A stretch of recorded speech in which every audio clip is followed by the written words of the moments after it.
Assalamualaikum warahmatullahi ta'ala wabarakatuh. A'udzu billahi minasyaitonir rajim. Bismillahirrahmanirrahim.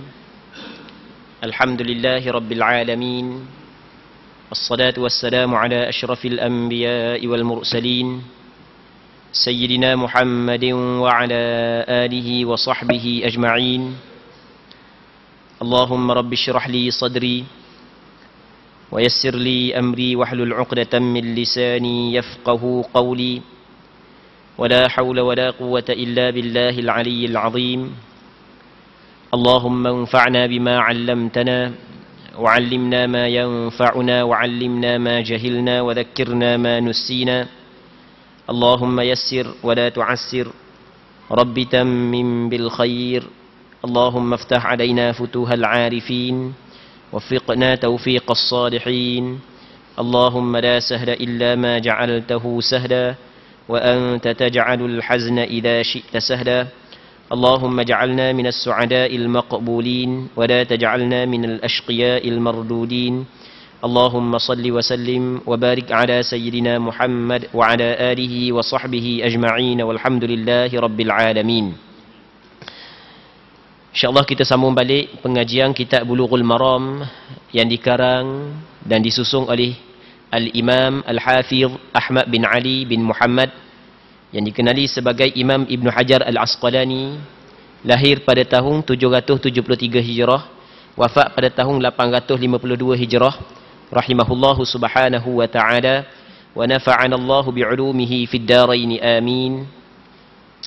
Katanya, kita masih lagi dalam perbincangan kitabus salah, kitab sembahyang, hadis yang ke-165. Hadis yang 166. Katanya, wa an Abi Barzah al-Aslami qala kana Rasulullah sallallahu alaihi wasallam yusalli al-'asra thumma yarji'u أحدنا إلى رحله في أقصى المدينة والشمس حية وكان يستحب أن يؤخر من العشاء وكان يكره النوم قبلها والحديث بعدها وكان ينفتل من صلاة الغداة حين يعرف الرجل جليسه ويقرأ بالستين إلى 100 متفق عليه. Maksudnya disebutkan daripada Abu Barzah Al-Aslami radhiyallahu ta'ala an, seorang sahabat Nabi sallallahu alaihi wasallam. Dia telah menceritakan bahawa dahulu Rasulullah sallallahu alaihi wasallam apabila telah selesai dari solat asarnya dan seseorang dari kami pulang ke rumahnya yang terletak di pinggiran kota Madinah, maksudnya jauh sikitlah daripada masjid Nabi. Saat itu matahari kelihatan masih cerah. Rasulullah sallallahu alaihi wasallam suka apabila agak mengakhirkan solat isyaknya, dan baginda tidak suka tidur sebelum isyak, dan juga tidak suka bercakap sesudah isyak. Rasulullah sallallahu alaihi wasallam baru selesai dari solat subuhnya, manakala seseorang dapat melihat dengan jelas teman yang duduk di sebelahnya. Dalam solatnya itu, baginda membaca sekitar 60 hingga 100 ayat. Hadis ini muttafaqun alaih, dikeluarkan oleh Imam Bukhari dan Muslim. Muslimin muslimat yang dirahmati oleh Allah Subhanahu wa taala. Jadi hadis ni, seorang sahabat Rasulullah yang dikenali sebagai Abu Barzah Al-Aslami menceritakan perbuatan Rasulullah sallallahu alaihi wasallam di dalam mengerjakan sembahyang asar. Jadi Rasulullah dalam hadis ini menceritakan Rasul sembahyang asar di awal waktu. Awal Rasul sembahyang asar, sehingga kan sahabat yang duduk jauh daripada Masjid Nabawi, lepas daripada sembahyang asar balik sampai di rumah tu matahari masih lagi tinggi. Dan hadis ni menjadi dalil kepada pandangan majoriti ulama fiqh mengatakan bahawasanya masuk waktu asar apabila jadi bayang sesuatu seumpamanya. Hak ni kita bincang dah pada minggu lepas. Jadi kita bincang pada minggu lepas permulaan waktu setiap sembahyang dan penghujung waktu setiap sembahyang. Waktu zuhur permulaan dia apabila gelincir matahari, waktu disepakati oleh ulama. Penghujung waktu zuhur bila? Sini ada sedikit perselisihan. Majoriti ulama termasuk pandangan mazhab Imam Syafi'i adalah apabila bayang sesuatu jadi sama panjang dengan dia. Bayang tu sama panjang. Kalau sesuatu tu, kayu tu 7 kaki, maka bayang jadi 7 kaki juga, maka penghujung waktu zuhur. Habis waktu zuhur, masuk waktu asar lalu. Tapi di sana ada pandangan sebahagian daripada ulama mengatakan waktu zuhur habis apabila bayang sesuatu jadi 2 kali ganda. Kalau 7 kaki kena jadi 14. Apabila jadi 14 kaki bayang, maka ketika tu sedangkan benda tu 7 kaki, bayang jadi 14, 2 kali lah. 2 ganda lah. Maka ketika tu baru masuk waktu asar. Jadi kalau kita tengok, sekejap je lah waktu asar. Tapi tengok daripada hadis ni, Rasul semayang asar pada awal waktu, sehingga sahabat yang duduk jauh daripada Madinah balik di rumah, masih tengok matahari masih lagi tinggi. Nak ayat panjang je waktu asar. Okey, ni hadis ni menjadi dalil kepada pandangan majoriti ulama bahawasanya masuk waktu asar apabila bayang sesuatu sama dengan sesuatu nisbah ukuran dia. Okey, itu yang pertama. Yang keduanya, dia banyak hukum hak yang disebut dalam hadis ni. Yang keduanya adalah Rasulullah sallallahu alaihi wasallam suka apabila agak mengakhirkan solat Isyak. Jadi Rasulullah sebenarnya memang sukalah melewatkan sembahyang Isyak. Jadi kita cerita dah minggu lepas permulaan waktu Isyak. Permulaan waktu Isyak apabila hilang cahaya di kaki langit. Selepas daripada tenggelam matahari ada cahaya. Dalam bahasa Arab dipanggil syafaq. Dan kita cerita dah ada 3. Yang pertamanya syafaq merah, syafaq kuning, syafaq putih. Dan kita cover dah maksud putih. Minggu lepas panjang lebar kita cerita. Habis 3 syafaq ni masuk waktu Isyak, memang hak ni disepakati oleh ulama. Namun ada sebahagian ulama mengatakan habis syafaq merah saja masuk dah waktu Isyak. Cuma waktu Isyak hak yang paling comel dia buat awal waktu ke buat lewat sikit. Sini berlaku perselisihan di kalangan ulama. Sebahagian daripada ulama dia melihat benda hak yang sentiasa dibuat oleh Rasulullah. Kebanyakannya hak yang Rasul duk buat awal waktu masuk Isyak Rasul semayang, masuk Isyak Rasul semayang. Hak tu perbuatan Rasul secara hak yang banyaknya Rasul semayang di awal waktu. Maka sebahagian daripada ulama diambil daripada perbuatan Rasulullah, dia kata awal sembahyang Isyak afdal sembahyang Isyak pada awal waktu. Masuk Isyak sembahyang lalu. Hak tu paling afdal. Okey, itu pandangan yang pertama. Pandangan yang kedua, dia kata hak yang secomelnya lewat sikit sembahyang Isyak hingga kepada 1/3 malam. Hak tu hak yang paling comel. Kalau kita tengok lebih kurang dalam pukul 10.30 hala ni, lebih kurang. Sebab di sana ada hadis yang mana kata Nabi sallallahu alaihi wasallam, "Laula an ashqa ala ummati la amartuhum an yuakhiru al-isya ila thuluthil lail aw nisfi." Kalau aku tak mau menyusah kepada umat aku, nescaya aku wajibkan kepada dia, aku perintahkan kepada dia melewatkan sembahyang Isyak sehingga 1/3 malam. Oleh kerana ada hadis itu, maka kata ulama sebaiknya sembahyang Isyak lewat sikit. Ada sebahagian daripada ulama dia gabung daripada perbuatan dan perkataan Rasulullah. Perbuatan Rasulullah banyaknya awal. Perkataan Rasulullah suruh lewat, digabung. Dia kata mana? Tengok ahli jemaah lah. Kalau ahli jemaah beripung awal, kita buat awal. Kalau ahli jemaah beripung lewat, kita buat lewat. Okey, di sini berlakunya perselisihan pandangan di kalangan ulama mana lebih comel, kita buat di awal waktu ke ataupun lewatkan sikit. Jangan lewat sampai ke subuh. Bukan lewat sampai ke subuh, lewat sikit lah. Sampai 1/3 malam. Kalau kita tengok sampai pukul 10. Okey, di sini berlaku perselisihan di kalangan ulama. Jadi dalam hadis ni, Rasul suka melewatkan sembahyang Isyak. Tapi oleh kerana takut siang kepada sahabat-sahabat, takut siang kepada umat dia, Rasul sembahyang di awal waktu dah. Orang-orang Madinah ni dia kerja berkebun, kerja dengan tenaga ni, tengah malam nak rehat. Dah main duk tunggu sampai pukul 10.30 baru boleh sembahyang Isyak. Allahu Rabbi, letih. Maka Rasul siang kepada sahabat, maka Rasul sembahyang di awal waktu. Seterusnya, kata dia, Dan baginda tidak suka tidur sebelumnya. Sebelum Isyak. Rasulullah tidak suka tidur sebelum Isyak.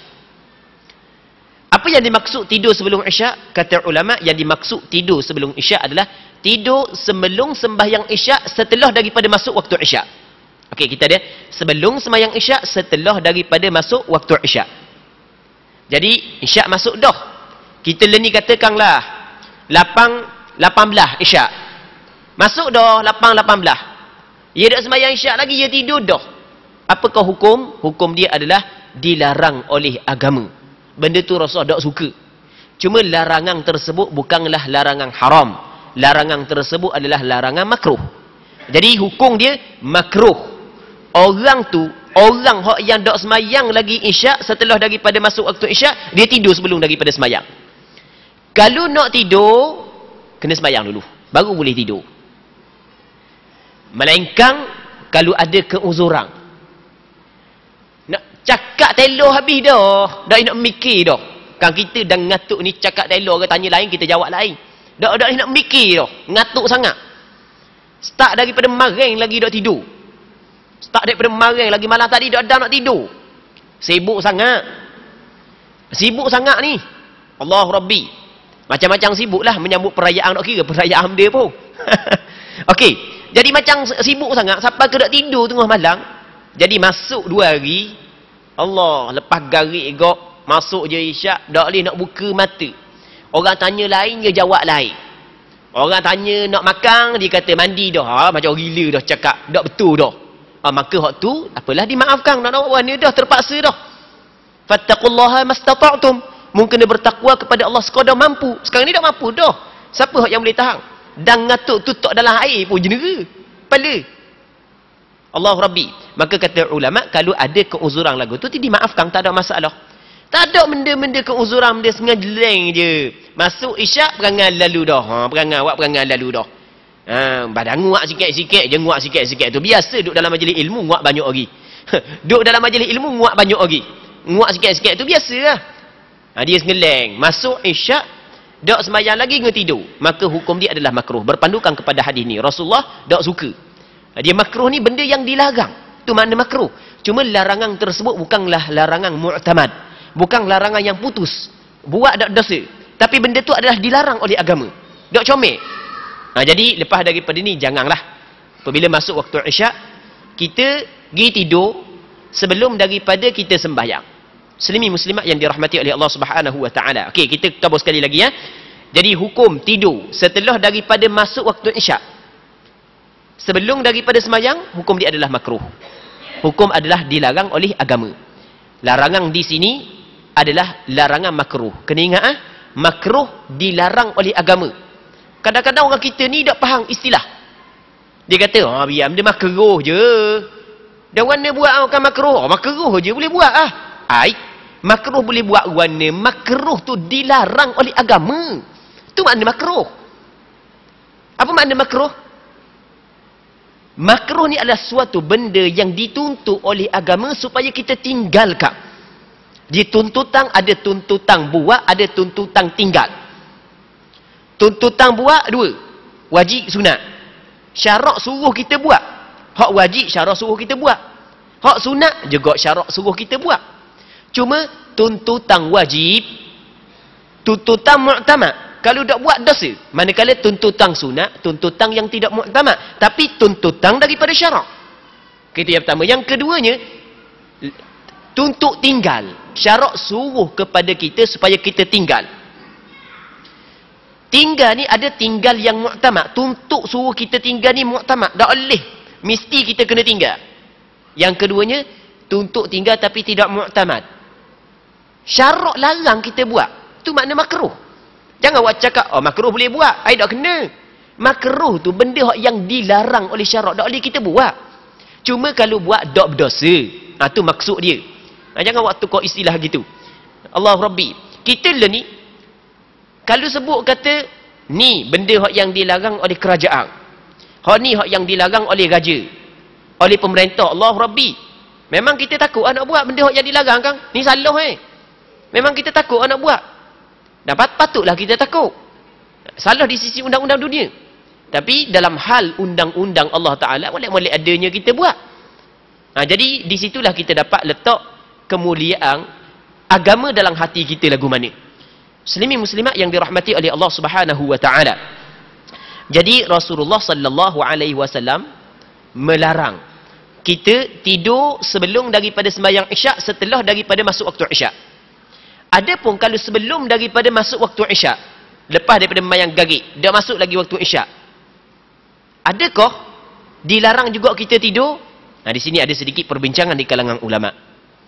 Sebahagian daripada ulama dia kata, tidak dilarang sebab dah masuk lagi waktu Isyak. Jadi kalau dalam Maghrib, lepas kita sembahyang Maghrib, kita nak tidur dulu, boleh ke tak? Sebahagian ulama kata tak ada masalah. Sebab hadis ni dia tidak masuk dalam bab tu.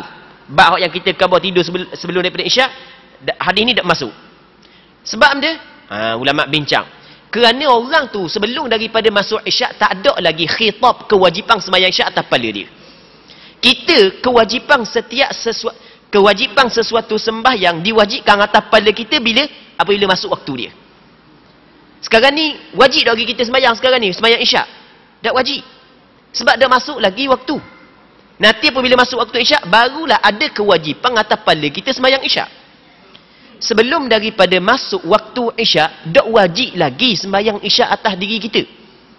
Maka kata ulama, apabila tidak ada kewajipan lagi atas kita menunaikan sembahyang Isyak, sebab tak masuk lagi waktu dia, maka tak ada masalah kita tidur sebelum daripada sembahyang Isyak. Ni ada perbincangan di kalangan ulama. Walau bagaimanapun ada juga segelintir ulama mengatakan tak boleh. Ada juga segelintir ulama mengatakan tidak boleh. Muslimin muslimat yang dirahmati oleh Allah Subhanahu wa Ta'ala. Okey. Sebab benda Rasulullah sallallahu alaihi wasallam larang seorang tu tidur setelah daripada masuk Isyak sebelum daripada sembahyang. Apa Rasul larang? Kerana kata ulama, kerananya dibimbangi dak sembahyang Isyak terus. Sedangkan Isyak telah diwajibkan kepada dia. Kita dang tidur tengah malam kok dah letak kepala kok subuh bangun. Takut jadi gitu. Itu yang pertama. Yang keduanya, menunjukkan bahawasanya seorang tu tak ada nak mulia mana sembahyang. Dia orang yang memuliakan sembahyang apabila masuk waktu, dia tak cara dah benda lain. Dia akan mengutamakan sembahyang. Ni sembahyang tidur, dia pilih tidur dulu. Tengok, dia tidak memuliakan sembahyang. Orang yang memuliakan sembahyang, dia akan selesai dulu tanggungjawab dia, barulah dia tidur. Sebab itulah dak comel Allahu Rabbi. Sebab itulah orang yang memuliakan sembahyang, ganjaran dia cukup besar.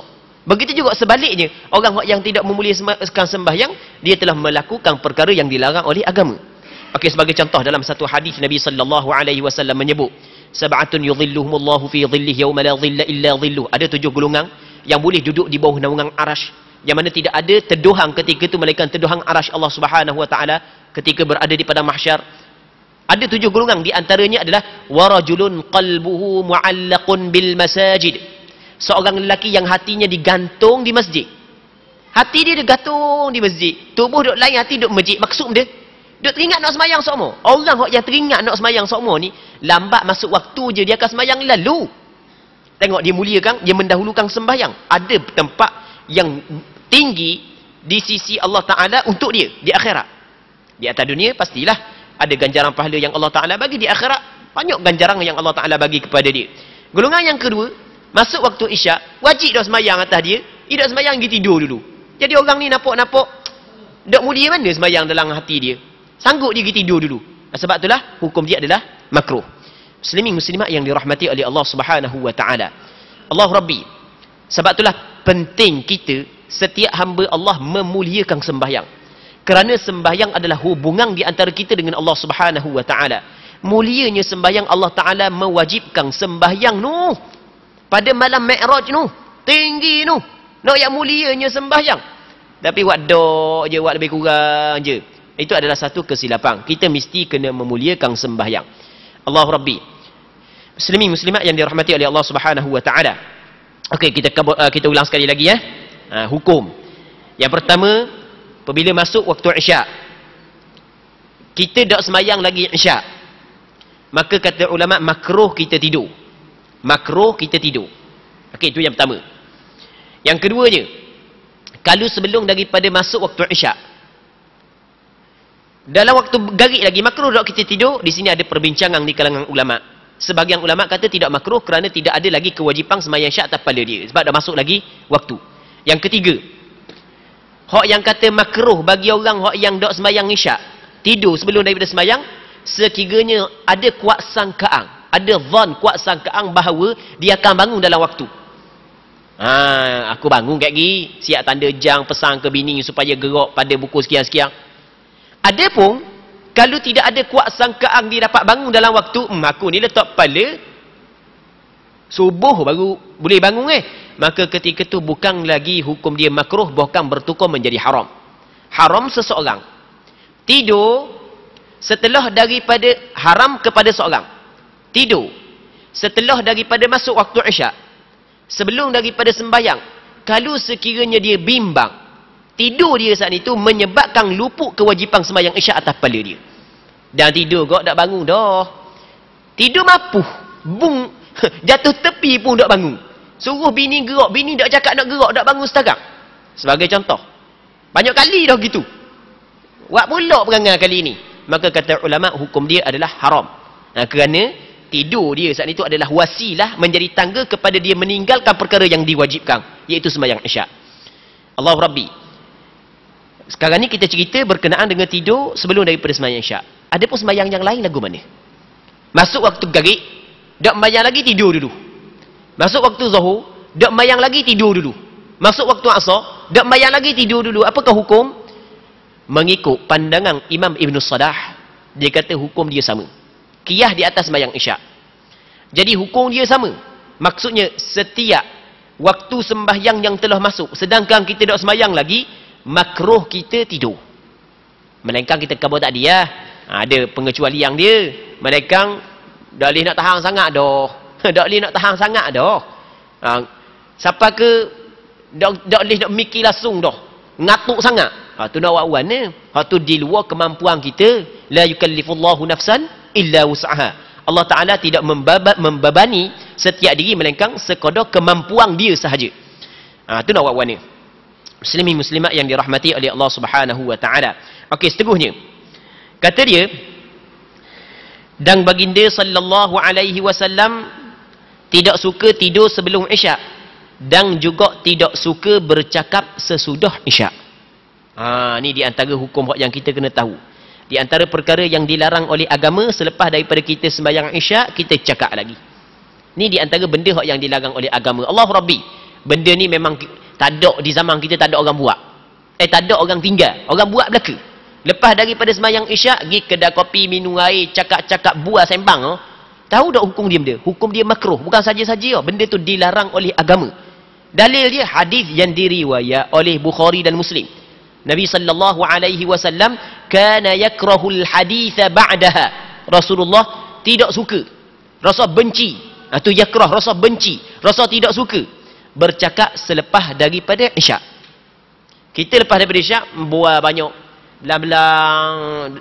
Lepas Isyak minum air dulu, buat apa semua sekali. Sebenarnya perbuatan tersebut adalah dilarang oleh agama. Tu kita kena tahu. Kita kena tahu hukum tu. Ni benda yang disebut dalam hadis. Ni yang disebut oleh Rasulullah. Hadis ni adalah hadis sahih yang dikeluarkan oleh Imam Bukhari dan Muslim. Muslimin muslimat yang dirahmati oleh Allah Subhanahu wa Ta'ala. Cuma kata ulama, melainkan sekiranya benda tu ada kebaikan agama. Tu lainlah. Contoh lepas daripada Isyak, kita baca Quran, kita duduk dalam majlis ilmu, kita duduk bincang agama, kita duduk bincang tentang maslahah manusia, lagu mana kita nak buat lagu ni, nak ajak orang bagi kepada masjid surah, nak kita mesyuarat lepas daripada Isyak, tujuan yang baik, maka tu tidak menjadi masalah. Kerana di sana ada hadis yang diriwayat daripada Sayyidina Umar bin Al-Khattab radhiyallahu taala an. Kata Sayyidina Umar, kana Nabi sallallahu alaihi wasallam yasmuru ma'a Abi Bakrin fi amrin min umuril muslimin wa ana bainahuma wa ana ma'ahuma. Kata Nabi, kata Sayyidina Umar, Nabi sallallahu alaihi wasallam pernah berjaga malam, duk sembang tengah malam, bual tengah malam bersama dengan Abu Bakar berkenaan dengan urusan-urusan orang Islam. Urusan orang tu, urusan orang ni, Rasul bincang. lagu mana cara nak selesaikan, lagu mana pandangan Abu Bakar, aku pun bersama juga. Dia 3 orang. Dan di sana ada hadis yang lain, Rasulullah sallallahu alaihi wasallam diriwayat daripada Abdullah bin Abbas radhiyallahu taala anhuma, ketika Abdullah bin Abbas duduk di rumah mak dara dia yang menjadi isteri kepada Rasulullah, Maimunah. Dia pergi tengok duduk tidur mak dara sebab dia belajar daripada Rasulullah. Jadi Rasul lepas daripada sembahyang Isyak masuk dalam rumah, dia duduk bual dulu dengan bini dia. Kata ulama, untuk menarik perhatian isteri apa semua sekali, maka tak ada masalah bual. Yelah, tahu kang kita dengan bini kang, dia ada kang nak bersama dengan orang puan, apakah senyap, mu senyap, aku senyap, tak jadi gitu. Kang gitu kang, ada lu. Ngorak-ngorak lu apa semua sekali kang. Faham tu kang, tak kan nak cerita lebih panjang lagi. Faham tu? Okey, sekadar tu tidak menjadi masalah. Tapi kalau tak ada buah kosong, sembang mau. Lepas berisyak, duduk kedai kopi sembang. Benda tulis je. Tu hukum dia adalah makruh. Kalau ada kebaikan, hukum dia tidak menjadi masalah. Allah Rabbi. Muslimin muslimat yang dirahmati oleh Allah Subhanahu wa taala. Okey. Sebab dia Rasulullah larang cakap lepas daripada sembahyang Isyak, buah kosong selepas daripada sembahyang Isyak. Sebab dia, kerana kata ulama, yang pertama, kerana dibimbangi cakap lepas daripada Isyak ni dia ngerek tidur lewat, sedangkan kita ada sembahyang malam. Pakai dak sembahyang dah malam tu. Tak gitu. Kita orang yang jaga sembahyang malam main tidur lewat sikit agak, dak sedar dah. Sedar tok bila qamat tu boleh tahan sikit. Takut sedar pukul 6.30. Hak teruk lagi pukul 8.30 baru sedar. Tu teruk lagi. Dia sembahyang sunat, hak yang kita mulazamah, kita duk buat sama, dia hukum kita tinggal adalah makruh. Tu kena ingat. Benda hak yang kita duk buat sama, contoh sembahyang malam asal hukum sunat. Tapi benda tu kita duk buat sama, maka tinggal hukum dia duk comel. Maka untuk mengelak daripada kita saat ni tu tidur lewat sehingga kan kita tinggal sembahyang malam kita, sedangkan sembahyang malam sebagai wirid bagi kita, sebab itulah agama melarang kita cakap lepas daripada Isyak sembang kosong. Okey, itu yang pertama. Yang keduanya, kalau kita tak ada sembahyang malam, memang jadi malah dah kita ni, maka untuk mengelak daripada, berapa syarat larang kita cakap lepas daripada Isyak sembang kosong sedangkan kita tak ada sembahyang malam? Kerana bimbang lupa sembahyang subuh di awal waktu, sedangkan sembahyang subuh di awal waktu adalah disunatkan. Main duk sembang tengah malam, lewat lalu bangun, lewat lalu Ada kok orang-orang muda tanya, Ustaz, payah kita nak bangun mayat subuh apa bagus dah ada kesedaran dalam hati untuk sembahyang subuh. Payah kita kata tidur awal, dah tidur pukul apa? Dia kata tidur pukul 12. Memang dah tidur awal gitu. Tidur awal. Pas Isyak tidur lalu. Kopak bangun dah kali, puas dah tidur. Dah tu pukul 12, pukul 1, kadang-kadang pukul 2.30, pukul 3 baru habis main futsal. Letih pula. Dah bila nak bangun sembahyang subuhnya? Sedangkan sembahyang subuh wajib, futsal tu tak wajib. Jadi jangan kita melakukan perkara yang harus sehingga terabai perkara yang diwajibkan. Benda tu hak yang perlu kita kena tahu. Bukanlah salah main futsal, main nak main pun. Tapi main siang hari dah ni pukul 3 pagi duk main lagi. Sampai ke subuh duk tahu mana, itu adalah salah di sisi agama. Duk tengok bola sampai ke duk tahu mana subuh. Allahu Rabbi. Duk tahu boleh benda tengok bola. Tak salah tengok bola, tapi jangan menjadikan benda yang harus sebagai tangga kita tinggal benda yang diwajibkan. Itu adalah suatu benda yang cukup bermasalah sebagai kita hamba Allah Subhanahu wa taala. Muslimin muslimat yang dirahmati oleh Allah Subhanahu wa taala. Jadi Rasulullah sallallahu alaihi wasallam larang kita bercakap kosong, sembang kosong selepas daripada sembahyang Isyak. Melainkan kalau dalam ada hal-hal yang tertentu, hal yang penting, hal yang kebaikan, sama ada kebaikan dunia ataupun kebaikan akhirat, hal tu tak ada masalah. Kalau nak cakap sebelum daripada Isyak. Cakap sebelum daripada tu. Sebab banyak benda yang kita nak buat tengah malam ni. Dia sebenarnya tengah malam ni ada tempat bermunajat di antara hamba dengan Tuhan. Jadi kalau kita siang hari dah sibuk dah dengan dunia, malam dah sibuk pula, mana buang diri kita untuk Allah Subhanahu wa taala? Mana bahagian kita untuk Allah Subhanahu wa taala? Malam ni adalah tempat ibadat, tempat waktu untuk kita beribadat kepada Allah Subhanahu wa taala. Siang duk sibuk dengan dunia dah, malam duk sibuk pula dah. Masa mana lah kali tua gitu, hak menyesal mana? Hak menyesal di akhirat, kebaikan tak ada, kejahatan hak yang banyak. Akhirnya Tak ada orang hak yang boleh cela diri dia melainkan diri dia sendiri. Itu hak yang disebut oleh Nabi sallallahu alaihi wasallam dalam hadis kursi. Kata Nabi sallallahu alaihi wasallam, Allah Subhanahu wa taala berfirman, "Ya ibadi, innama hiya a'malukum." Wahai hamba-hambaku, ni semua ni amalanmu uhsiha lakum, aku hitung belaka amalan. Allah Taala hitung belaka, suruh malaikat hitung belaka kebaikan kejahatan. Faman wajada khairan falyahmadillah. Sesiapa yang mendapati kebaikan dalam amalan dia, maka hendaklah dia memuji Allah Subhanahu wa taala. Tapi wa man wajada ghaira dzalika fala yalumanna illa nafsah. Tapi kalau dia berdapati dalam suratan amalan dia sikit kebaikan, banyak kejahatan, maka jangan dia cela melainkan diri dia sendiri. Tu pakak cela diri, bodoh aku atas dunia, dak kata bodoh. Di akhirat baru kata bodoh, tapi penyesalan di negeri akhirat tidak berguna. Baik, ini sebagai nasihat muslimin muslimat yang dirahmati oleh Allah Subhanahu wa taala. Seterusnya kata Nabi sallallahu alaihi wasallam, apa sebenarnya tekan sangat bab sembahyang ni oleh kerana dalam masyarakat kita ramai orang nak jaga sembahyang kan. Bukan khusus tuju atas orang duduk dalam masjid dalam masjid sembahyang belaka, tak guna tuju orang atas masjid Kang ni ada live Kang.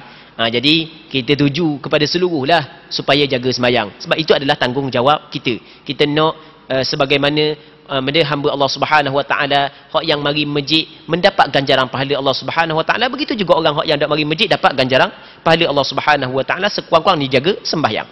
Sekurang-kurangnya kena pentingkan sembahyang dalam hidup kita, kerana sembahyang adalah hubungan di antara hamba dengan Allah Subhanahu wa taala. Seterusnya kata dia lagi, Rasulullah sallallahu alaihi wasallam baru selesai dari solat subuhnya. Jadi Rasul selesai daripada solat subuh, manakala seorang dapat melihat dengan jelas teman yang duduk di sebelahnya. Jadi Rasul sembahyang subuh awal waktu. Awal waktu ketika masih lagi gelap. Jadi Rasul di subuh ni Rasul sembahyang panjang sikit. Rasul panjang sembahyang panjang sikit. Dia baca tu panjang. Nanti kita akan baca sikit lagi katakannya. Dalam solatnya itu baginda membaca sekitar 60 ayat hingga 100 ayat. Sembahyang subuh Rasul baca di antara 60 hingga 100. Kadang-kadang 60 ayat, kadang-kadang 100 di antara tu lah. Allahu Rabbi. Kita zaman kita kalau baca 100 ayat, tak tahu ahli jemaah. Blebel kali ahli jemaah. Kalau hak yang belajar tak apa lah. Tuan ngatuk, main baca panjang pula. Sebenarnya itu adalah sunnah Nabi sallallahu alaihi wasallam. Dia kita nak pahala besar ni perlu kepada pengorbanan besar. Perlu kepada pengorbanan besar. Dan ni pun kalau tu imam baca surah Amma Yatasaalu rakaat pertama, lepas tu wan nazi'ati gharqa, sembahyang rakaat yang kedua gitu dah tepuk dah. Gosok dah peha. Ni anak makmum gosok dah peha. Gosok dah peha. Tengok sembahyang tarawih dah sembahyang tarawih. Sembahyang tarawih kalau baca dulu baca tok imam hafiz dulu baca semuka. Baca semuka kita tahulah sebab kita pun adalah ngapal Quran sikit-sikit. Jadi kita dijemput jugalah jadi tok imam tarawih. Baca semuka dulu. Dan ni dah siap ahli jemaah besar. Ustaz jangan baca semuka lah, baca setengah muka. Kita baca setengah muka lambat agak. Ustaz kalau boleh kurang sikit ayat. Dah lah lepas baru kena 6 rakaat tu gosok peha dah. Gosok ni urut hak siap bawa punya ubat pun ada kali Allahu Rabbi. Tak boleh nak panjang sikit. Sedangkan itu adalah sunnah Nabi sallallahu alaihi wasallam. Dia biasa dia dah. Kita nak pahala, dia perlu kepada pengorbanan. Besarnya pahala, besar juga pengorbanan kita. Rasulullah sembahyang subuh Rasul baca panjang. Sehingga kan sembahyang di awal waktu, apabila keluar fajar, sudah sampai orang kenal ada orang duduk tepi. Sebab di zaman Rasul tak ada api macam kita Di zaman Rasul tak ada elektrik macam kita Mari masjid gelap, mu tak kenal aku tak kenal mu, susung molek dalam sah. Lepas daripada sudah sembahyang, mu kenal dah aku tengok mu tengok aku kenal dah siapa hak yang ada di tepi dia. Hak sebelum ni tak kenal pun. Dah bayang dalam gelap. Baik. Jadi Rasulullah sallallahu alaihi wasallam sembahyang subuh Rasul panjang sikit. Sampai ke 60 hingga kepada 100 ayat. Dan dituntut, disyariatkan kepada kita panjang bacaan untuk sembahyang subuh. Dalam Al-Quranul Karim ada ayat Allah Subhanahu wa taala berfirman, "Aqimis salata liduluki syamsi ila ghasaqil laili wa qur'anal fajri inna qur'anal fajri kana mashhuda." Allah Subhanahu wa taala kata aqimis salah, hendaklah mendirikan sembahyang liduluki syams, ketika gelincir matahari, sembahyang zuhur, ila ghasaqil lail, hingga masuk kegelapan malam, asar, maghrib, isya. Wa qur'anal fajr, dan mu kena sembahyang Quran fajar. Maksud benda Quran Fajar, kalau kita buka dalam kitab tafsir, Quran al-Fajr ay salat al-Fajri. Semayang Fajar. Semayang Fajar tu semayang subuh. Dan apa semayang subuh dinamakan Quran al-Fajr? Kerana dituntut dan disyariatkan kepada kita memanjangkan bacaan Quran dalam semayang subuh. Sehingga kan dalam Quran Allah Ta'ala meletakkan semayang subuh dengan nama Quran al-Fajr. Sebab benda kena comel sangat baca Quran panjang dalam semayang subuh. Inna Quran al-Fajri kana mashhuda. Sesungguhnya semayang subuh disaksi oleh malaikat. Malaikat pakat hadir menyaksi. Malaikat siang dan malam pakat hadir dalam semayang subuh. Allah Rabbi, malaikat menjadi saksi. Muslimin, muslimat yang dirahmati oleh Allah Subhanahu wa taala. Jadi Allah Rabbi, ini di antara anugerah yang Allah Ta'ala bagi. Ini di antara anugerah yang Allah Ta'ala kurniakan kepada kaki-kaki masjid. Bukan kaki-kaki je mari masjid. Kalau kaki kita pun tembor. Ngusik tu masjid tu mari kaki je. Jadi kaki-kaki masjid ni maksudnya orang yang hadir dalam mari sokmo lah sembahyang, jaga sembahyang Jumaat di masjid ni. Sebenarnya adalah anugerah daripada Allah Subhanahu wa taala. Khususnya sembahyang subuh. Kerana orang yang hadir awal sembahyang subuh, dia termasuk dalam golongan yang pernah didoa oleh Rasulullah. Di sana ada hadis yang diriwayat oleh Imam Abu Daud, Imam Tirmizi, Imam Ahmad bin Hanbal, tak silap ingat, dan beberapa orang ulama hadis yang lain. Nabi sallallahu alaihi wasallam berdoa, kata Rasulullah sallallahu alaihi wasallam, Allahumma barik li ummati fi bukuriha. Ya Allah, berkatilah untuk umatku pada awal paginya. Tengok Rasulullah doa supaya Allah Ta'ala beri keberkatan kepada umat dia pada awal pagi. Orang yang bangun semayang subuh mari masjid, ada keberkatan waktu dia. Allah Ta'ala bagi keberkatan. Banyak kebaikan yang mampu dia buat untuk hari itu. Allah Rabbi. Itu di antara anugerah yang Allah Ta'ala kurniakan kepada kaki-kaki masjid, yang diwajibkan kepada dia bersyukur. Seterusnya kata dia, wa indahuma min hadithi Jabir wal isya'a ahyanan wa ahyanan idza ra'ahum ijtama'u ajjala wa idza ra'ahum abta'u akhra was subha kana an-nabiy sallallahu alaihi wasallam yusalliha bighalas. Katanya Bukhari dan Muslim juga telah meriwayatkan pula melalui Jabir radhiyallahu taala an, Jabir bin Abdullah, yang telah menceritakan kadang-kala baginda mendahulukan solat isyaknya dan kadang-kala baginda mengakhirkan solat isyaknya. Tapi yang paling banyak Rasulullah awal waktu sembahyang isyak. Tapi kadang-kadang Rasul melewatkan sembahyang isyak. Apabila baginda melihat mereka telah berkumpul, maka baginda menyegerakannya. Dan apabila mereka melihat datang, lewat. Apabila baginda melihat mereka datang lewat, maka baginda akan mengakhirkannya, melewatkannya sembahyang isyak. Sedangkan solat subuh, baginda sallallahu alaihi wasallam mengerjakannya di saat pagi masih gelap. Gelap lagi, Rasul masuk waktu keluar fajar, Rasul semayang lalu. Waktu masih lagi gelap, Rasul semayang dah subuh. Baik, ini dalil kepada pandangan majoriti ulama, termasuk pandangan mazhab Imam Syafi'i, bahawasanya digalakkan kita sembahyang subuh pada awal waktu. Tapi dalam mazhab Hanafi tak. Mazhab Hanafi dikata sunat kita isfarkan sembahyang subuh. Mana isfar? Cerah dulu. Biar nampak cerah tanah, baru sembahyang subuh. Dalam mazhab Hanafi. Ada dalil dia. Nanti kita akan sebut, pengarang kita, Imam Ibn Hajar Al-Asqalani, akan sebut dalil mazhab Hanafi. Hadis lebih kurang dalam 3 hadis lepas daripada ni. Tapi pandangan majoriti ulama, termasuk pandangan mu'tamad mazhab Imam Syafi'i, subuh sunat kita buat ketika masih lagi gelap. Berpandukan kepada hadis yang diriwayat daripada Jabir bin Abdullah yang dikeluarkan oleh Imam Bukhari dan Muslim. Yang kita bincang saat ni. Seterusnya, wali muslimin min hadithi Abi Musa fa aqama al-fajra hina shaqqa al-fajru wan nasu la yakadu ya'rifu ba'dhum ba'dha. Menurut riwayat Imam Muslim melalui hadis Abu Musa al-Asy'ari radhiyallahu taala anhu, disebutkan bahawa Nabi sallallahu alaihi wasallam mendirikan solat subuh ketika fajar mula terbit. Ketika fajar mula terbit, terus Rasulullah sallallahu alaihi wasallam sembahyang subuh. Rasulullah tak tunggu pun sampai kecerah dulu. Namun orang ramai masih belum dapat melihat dengan jelas antara satu sama lain. Mu tak kenal aku tak kenal mu. Siapa duk tepi tak tahu. Cuma bayang je, tokoh gelap hitam. Tak apalah, dia bukan jenis nakuk macam kita. kita ni nakut apa? Nampak bayang gitu tu lalu dah. Baik. Jadi masih lagi tidak kenal di antara satu sama lain. Seterusnya wa an Rafi' bin Khadij qal kunna nusalli al-maghriba ma'an nabiy sallallahu alaihi wasallam fayansarifu ahaduna wa innahu la yubsiru mawaqi'a nabli muttafaqun alaih. Maksudnya disebutkan daripada Rafi' bin Khadij radhiyallahu taala an, seorang sahabat Rasulullah, telah menceritakan bahawa dahulu kami, bila kami salat maghrib bersama Rasulullah, lalu seketikanya seorang dari kami pulang, maka ia masih dapat melihat tempat sejauh lemparan anak panahnya. Cerah lagi lah, selesai sembahyang maghrib. Maksudnya Rasul sembahyang maghrib awal, masuk je tenggelam matahari, Rasul sembahyang lalu. Jadi setelah selesai daripada sembahyang maghrib, kata sahabat, kita lepas keluar daripada masjid, kita nampak lagi sejauh, kalau kita panah tu jatuh jauh mana? Kalau kita panah, jauh mana panah jatuh? Masih lagi nampak sejauh tu. Dalam keadaan di zaman Nabi sallallahu alaihi wasallam tak ada lampu. Maksudnya Rasul selesai sembahyang maghrib, waktu masih lagi cerah. Dan hak itulah hak yang disunatkan.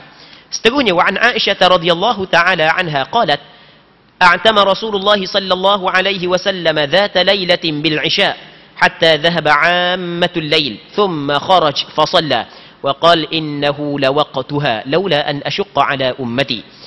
Maksudnya Aisyah radhiyallahu taala anha telah menceritakan bahawa pada satu malam Nabi sallallahu alaihi wasallam mengakhirkan solat Isyak-nya hingga sebahagian besar waktunya telah berlalu. Allahu Rabbi, lewat sangat dah. Tengah malam sungguh dah. Kemudian baginda sallallahu alaihi wasallam keluar untuk menunaikannya. Sesudah baginda sallallahu alaihi wasallam, sesudahnya selesai daripada sembahyang Isyak, baginda sallallahu alaihi wasallam bersabda, sebenarnya waktu solat Isyak itu adalah sekarang ini. Hak ni hak yang waktu yang paling afdal. Lewat dah. Dan ada riwayat yang lain, sebahagian daripada sahabat tidur hatta takhfiqa ru'usuhum. Takhfiqa ni tunduk kepala dia, duduk sampai dada sampai hak yang berdekar pun ada. Dan hadis ni kita bincang dah sebelum daripada ni. Kita bincang dalam bab perkara yang membatalkan wudu. Di antara perkara yang membatalkan wudu adalah tidur. Melainkan tidur yang tetap papan punggung. Okey, dalil tidur yang tetap papan punggung tak batal wudu adalah dalil hadis yang satu ketika Rasul keluar lewat sembahyang Isyak. Sampai ke sebahagian daripada sahabat tidur hatta takhfiqa ru'usuhum. Tunduk kepala dia.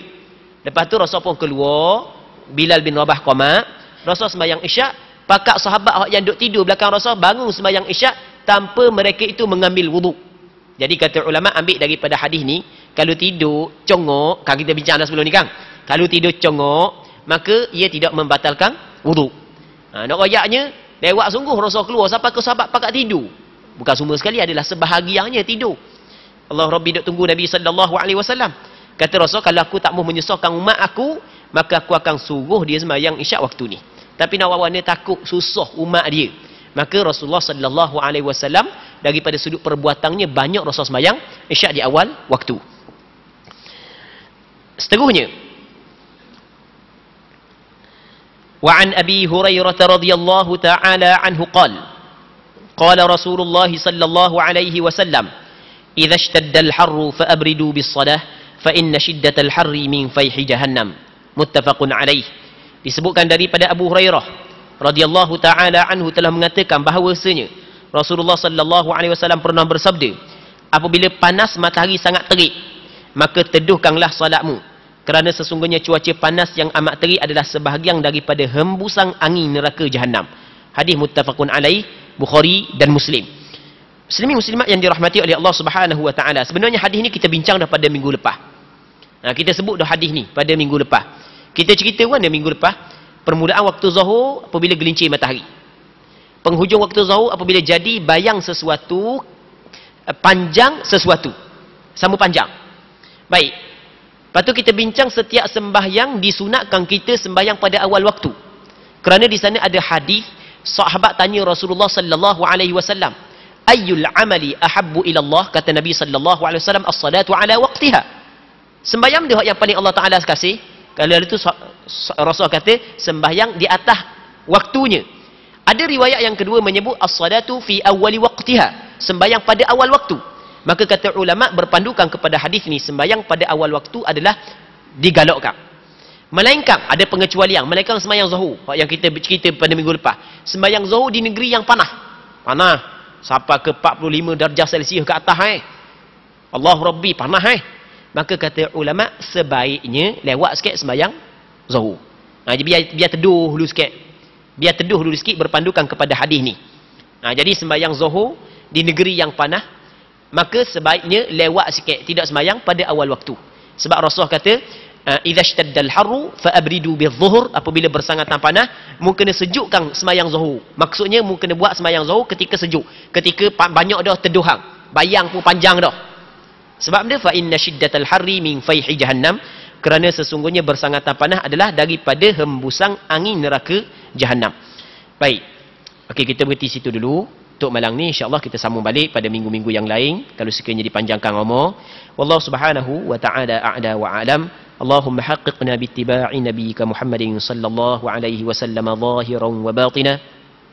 اللهم اجعلنا ممن يستمعون القول فيتبعون أحسنه. اللهم إنا نسألك الإخلاص في القول والعمل. إنا نسألك الإخلاص في القول والعمل. اللهم إنا نسألك الإخلاص في القول والعمل. صلى الله وسلم وبارك على سيدنا محمد وعلى آله وصحبه أجمعين.